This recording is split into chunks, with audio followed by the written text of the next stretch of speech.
As an investment property owner, your goal is to make a profit. However, there are common mistakes that landlords make that can eat into those profits. Today, I want to discuss with you 5 costly mistakes that Orlando landlords make and how they can avoid them.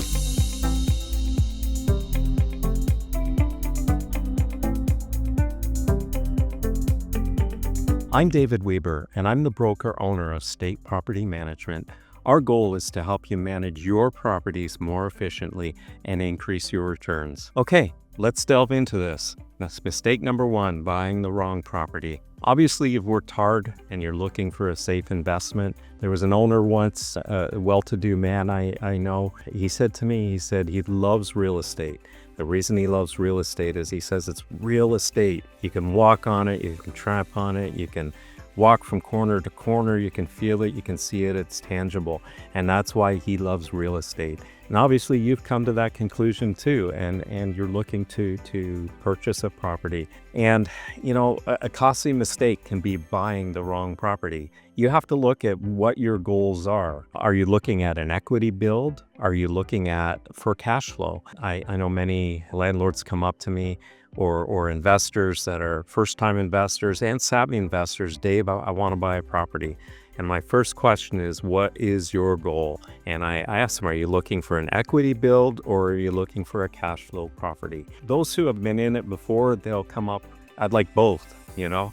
Everyone wants both. Everyone wants a cash flow and everyone wants an equity build. However, in today's market, it's not so easy. You can find one or the other, but it's very difficult to find a property that offers both cash flow and an equity build. If you're looking at a single family home, you have to also take a look at how leveraged the property is going to be. How much money are you going to put down? Are you going to pay for it cash? Obviously, if you pay for it cash, you can find a property that will give you a cash flow and give you equity build.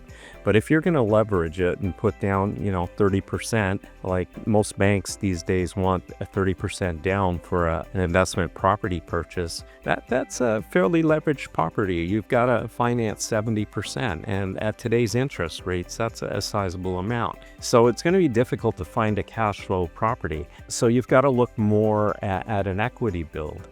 And you want to look for a property almost like a speculator looks, for a property that will increase in value. Meanwhile, it will cover its costs, and it won't cost you anything out of pocket, but it covers its costs, and over a short period of time will gain a decent value.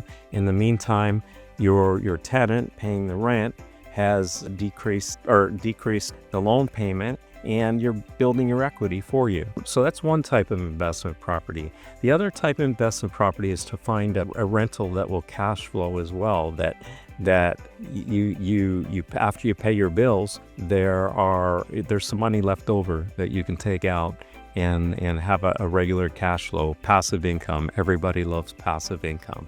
So it's very crucial that you're realistic and you let your realtor know or have down on paper what your goals are prior to purchase a property.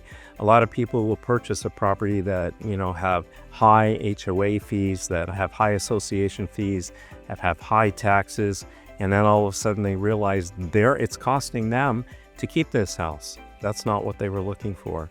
So buying the wrong property can be a very costly mistake. Before we move on, I'd just like to take a minute and tell you a little bit more about State Property Management. We specialize in managing properties across the Central Florida area, the greater Orlando area. I also personally offer free rental owner consultations to anyone who's a property owner or is looking to invest in the Orlando and Central Florida area. I'll walk you through customized financial projections, risk mitigation strategies, how to maximize your return on investment, and I'll also provide you with an accurate rental market analysis. If you are interested, please feel free to go to our website, managecentralfloridaproperty.com. And you can book your consultation there. There's no obligation, there's no charge. I'm always super happy to help those investors in the area that are looking to invest so that you know what you're getting yourself into prior to your purchase. Okay, so we've covered the first costly mistake. Let's go down to costly mistake number 2, tenant screening. This is a huge thing to screen a tenant. When I get a lot of inquiries into the office, new investors looking for a property manager, and they ask us, one of the first questions they ask, what is your screening process? Obviously, we're very thorough in the screening, and that's one part of the business that I've had a hard time letting go. I actually still am very involved in it, and that's screening tenants. And I tell potential clients this, and the reason I'm particular about screening tenants is I don't want to manage a headache. We don't want to manage a headache. So doing proper screening can avoid this in the months to come as you place this tenant in your property. Small example, we have an investor that is from out of the country, actually. He's from a different country, and he purchased a property here in Central Florida. And as he was going through the title work, with the title agent, he had to have some papers notarized. And the notary public that he had sign or notarize his documents had a friend, or found out that this was a rental property he was purchasing, and has a friend that was looking for a rental property in that particular area. And what this fellow did, he said, okay, great, it's recommended from a notary. That's great. How much better recommendation can I get? And he didn't even know this notary personally. To make a long story short, he pulled the lease down from the internet. He drafted up a lease. He didn't screen the tenant. He didn't ask for a deposit. He handed the tenant the lease and the keys and said, review the lease and send the signed lease back to me. Well, you know what? That tenant didn't sign the lease. That tenant moved into the property, and that tenant never paid rent. There wasn't even a security deposit. If you don't screen people, you're in for a big headache. And you want to screen income, you want to screen background, you want to do some research into their previous landlord, get a recommendation from them. There's so many things involved with screening, and skipping the tenant screening can be a very costly mistake as you move down the road. Another costly mistake that landlords make is neglecting regular property inspections. Property inspections are so important. When a tenant moves in, you want to document the condition of that property prior to the tenant moving in and taking possession. You want to show what they're getting. And you want that to be as perfect as possible, because if there's a mark on the wall when they move in and it's not documented, there's going to be more marks when they move out, and they're going to say, that was there when I moved in. And how can you prove it if you don't have a move-in inspection? You want to detail a move-out inspection. It's so important to detail the move-out, because if you want to make a claim on the security deposit, you need to show in a move-out inspection with pictures the condition when they moved out. And if you have a move-in inspection and a move-out inspection, there's no question as to what it was like before they moved in and what it was like after. Another inspection that landlords tend to skip is a midterm lease inspection. That is so important too, because there's so many things that you can catch prior to surprises. A pet that's in the property that shouldn't be there. Extra occupants. There's so many different conditions that you can find out in a midterm inspection.